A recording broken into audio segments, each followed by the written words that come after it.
Hello friends, welcome back to my YouTube channel. इस video में आज हम देखेंगे Jharkhand BSc nursing entrance exam के प्रीवियस ईयर क्वेश्चन पेपर को हम आज देखेंगे। तो इस वीडियो में हम लोग पहले जान लेते हैं।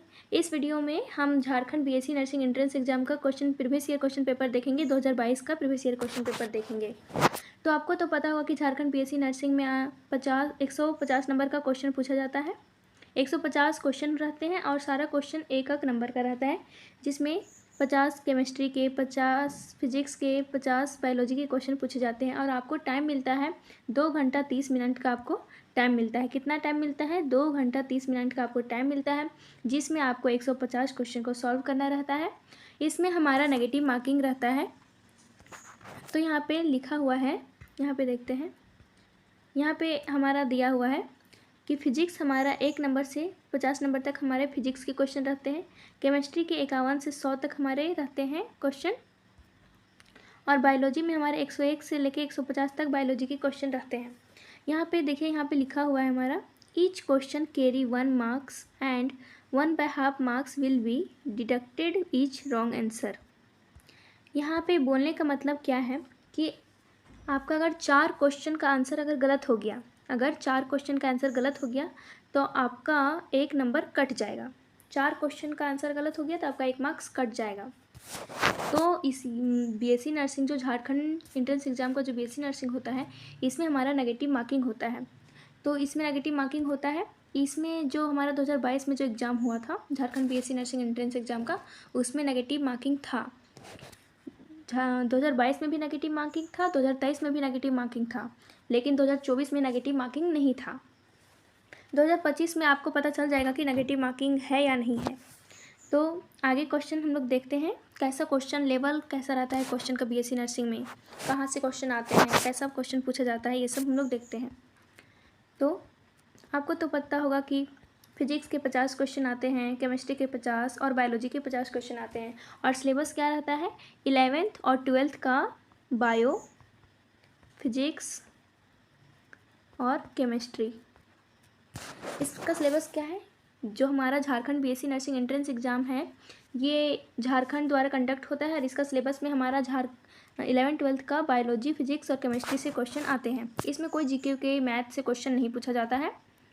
तो 150 नंबर का 150 क्वेश्चन रहते हैं, सारे क्वेश्चन 1 मार्क्स का रहता है। फिजिक्स में यहाँ पे क्वेश्चन का लेवल देखिए। हाँ, फिजिक्स में आपका है कि एसआई यूनिट बहुत पूछा जाता है, कि आपको पूछा जाएगा इसका एसआई यूनिट क्या होता है। देखिए यहाँ पे पूछा गया SI unit of universal gas constant. तो आप इतना फोकस कीजिएगा, ध्यान रखिएगा कि जो फिजिक्स में जितने भी एसआई यूनिट आते हैं वो सब आप ज़रूर याद कर लीजिएगा। ये सब बहुत ही ज़्यादा इंपॉर्टेंट रहता है। क्वेश्चन देखते जाइए कि क्वेश्चन का लेवल कैसा है। यहाँ पे रे का डायग्राम है, Ohm's law, Coulomb's law, ampere circuital law, ये सब सारा कुछ आप लोग पढ़ लीजिएगा। फिर यहाँ पे देखिए 15 नंबर क्वेश्चन में फिर पूछ दिया light year is unit of. Light year किसका यूनिट है, ये यहाँ पूछा गया है। फिर क्वेश्चन में आपको बहुत सारा क्वेश्चन में आपको मिलेगा एसआई यूनिट देखने के लिए। तो आप एसआई यूनिट को ज़रूर याद करके जाइएगा कि इसका एसआई यूनिट क्या होता है, इसका क्या होता है। एसआई यूनिट पे आप बहुत फोकस कीजिएगा। क्वेश्चन देखिए। हाँ, फिर Balmer series, Paschen series, Lyman series, ये सब याद करके जाइएगा। Series ray, electron, proton, electron का वैल्यू क्या होता है, प्रोटॉन का वैल्यू क्या होता है, डिस्कवर्ड किसने किया था, ये सब आप देख लीजिएगा, याद करके जाइएगा।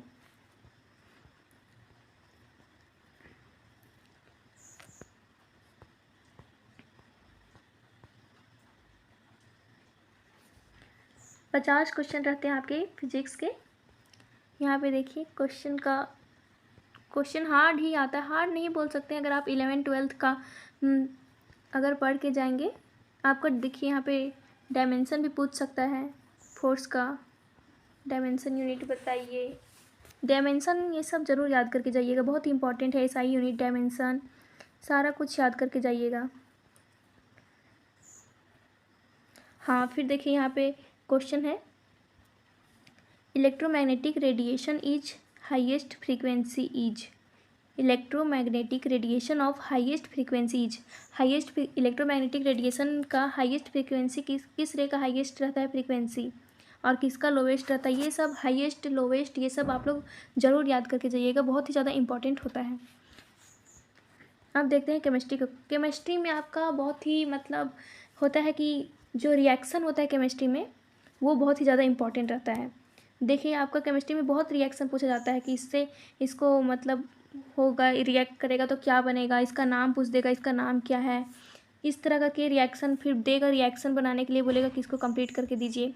Swarts reaction, Sandmeyer's reaction, ये सब बहुत ही ज़्यादा इंपॉर्टेंट है। फिर यहाँ देखिए लुकास रिएजेंट, ये भी बहुत इंपॉर्टेंट है। ये जो याद करने में रिएक्शन तो आप ज़रूर याद करके जाइएगा, सारा रिएक्शन पढ़ के जाइएगा। Sandmeyer reaction, Swarts reaction और बहुत सारे रिएक्शन थे, वो सारे आप पढ़ के जाइएगा क्योंकि ये सब रिएक्शन बहुत ही आते हैं। फिर हाँ, वाटर सोल्यूबल विटामिन कौन से होते हैं, फैट सोल्यूबल विटामिन कौन से होते हैं। फिर देखिए 55 क्वेश्चन नंबर में लिखा हुआ है deficiency of vitamin C causes a disease known as. C से हमारा स्कर्वी होता है, सभी को पता है। तो मतलब यहाँ पे बोला क्वेश्चन आ सकता है कि विटामिन ए के डिफिशियंसी से कौन सा बीमारी होता है, बी के डिफिशियंसी से कौन सा बीमारी होता है, विटामिन के, विटामिन डी, विटामिन ए के डिफिशियंसी से कौन सा बीमारी होता है, इसके डिफिशियंसी से क्या होता है, इसका मतलब उपचार क्या है, ये सब केमिस्ट्री में हमारा पूछा जाता है तो ये आ सकता है। तो आप ये ज़रूर देख लीजिएगा विटामिन से रिलेटेड। हाँ, फिर यहाँ पे हमारा देखिए 56 क्वेश्चन नंबर में क्या हुआ है कि यहाँ पे दिया हुआ है NiCO4 and FeCO5 the oxidation state of nickel and iron. यहाँ पे हमारा पूछा जा रहा है कि निकेल और आयरन का ऑक्सीडेशन स्टेट क्या है। तो ये ऑक्सीडेशन स्टेट तो आप ज़रूर पढ़ के जाइएगा, बहुत आता है क्वेश्चन कि इसका दे देगा क्वेश्चन और बोलेगा कि इसका ऑक्सीडेशन स्टेट निकालिए, इसका ऑक्सीडेशन स्टेट क्या होगा। इम्पॉर्टेंट है सारा। Dettol is a mixture of, question देखिए केमिस्ट्री में आपका क्वेश्चन ज़्यादा हार्ड नहीं आता है। रिएक्शन आप याद करके जाइएगा, इम्पॉर्टेंट रिएक्शन, एग्जाम्पल सब याद करके जाइएगा। वाटर सोल्यूबल, सबसे पहला तो आप ये ज़रूर याद करके जाइएगा। देखिए यहाँ पे 66 नंबर में आपका जो क्वेश्चन है इसमें हाइपरटोनिक,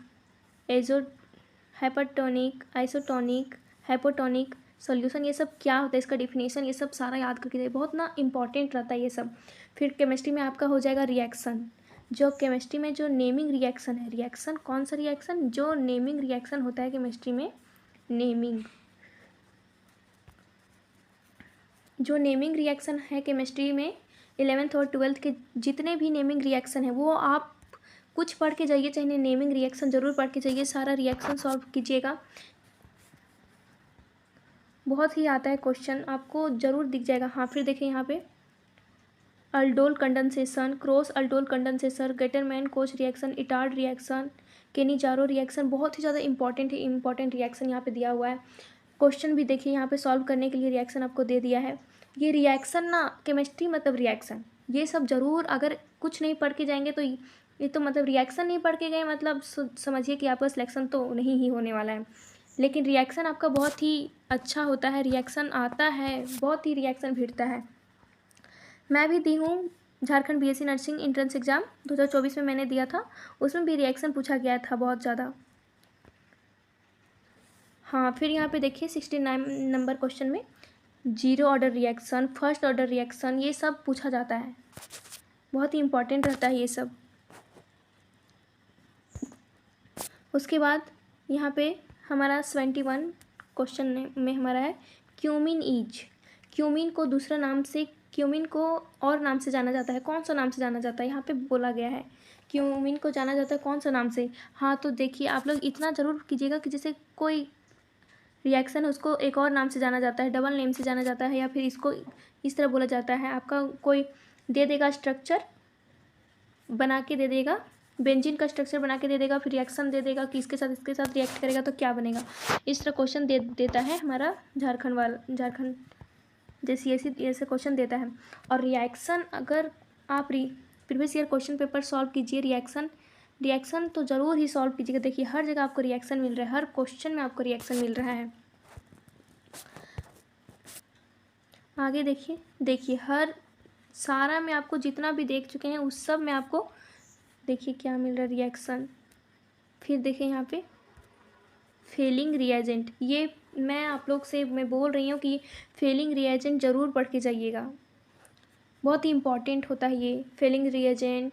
और बहुत सारे रिएजेंट होते हैं, लुकास रिएजेंट, ये सब पढ़ के ज़रूर जाइएगा सारा। फिर नेमिंग रिएक्शन पढ़ के जाइएगा, जितना भी आप रिएक्शन पढ़े हैं सबको सॉल्व करके जाइएगा, जो नेमिंग रिएक्शन नहीं है उसको भी आप सॉल्व करके जाइएगा।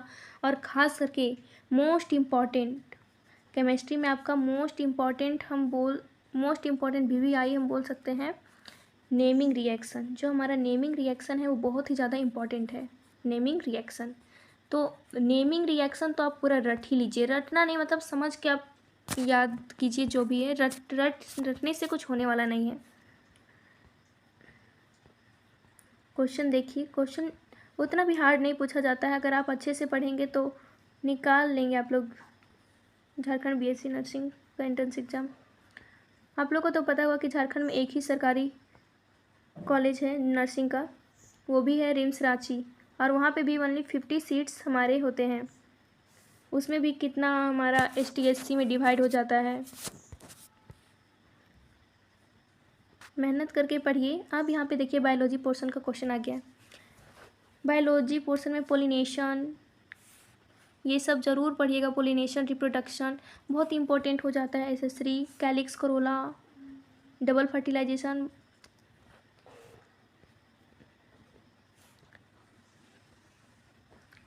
क्वेश्चन आसान आता है। लेकिन 2024 में ऐसा क्या हुआ था कि 2024 में हुआ था कि जो बायोलॉजी पोर्शन का जो क्वेश्चन था वो 10th लेवल का दे दिया था, मतलब मोस्ट जो ज़्यादा ही क्वेश्चन 10th क्लास से आया था, जिससे बच्चे भी थोड़े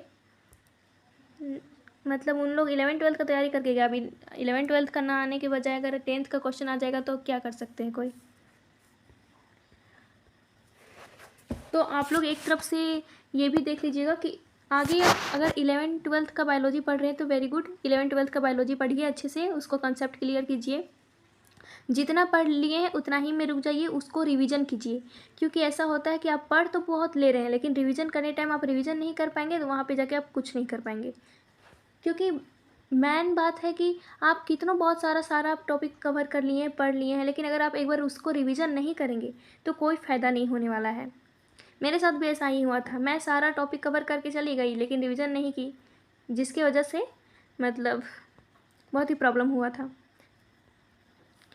तो देख लीजिए, आप कम से कम तो 5 साल का लगातार प्रीवियस ईयर क्वेश्चन पेपर आप सॉल्व कीजिए, बहुत ही ज़्यादा हेल्पफुल होगा आपके लिए।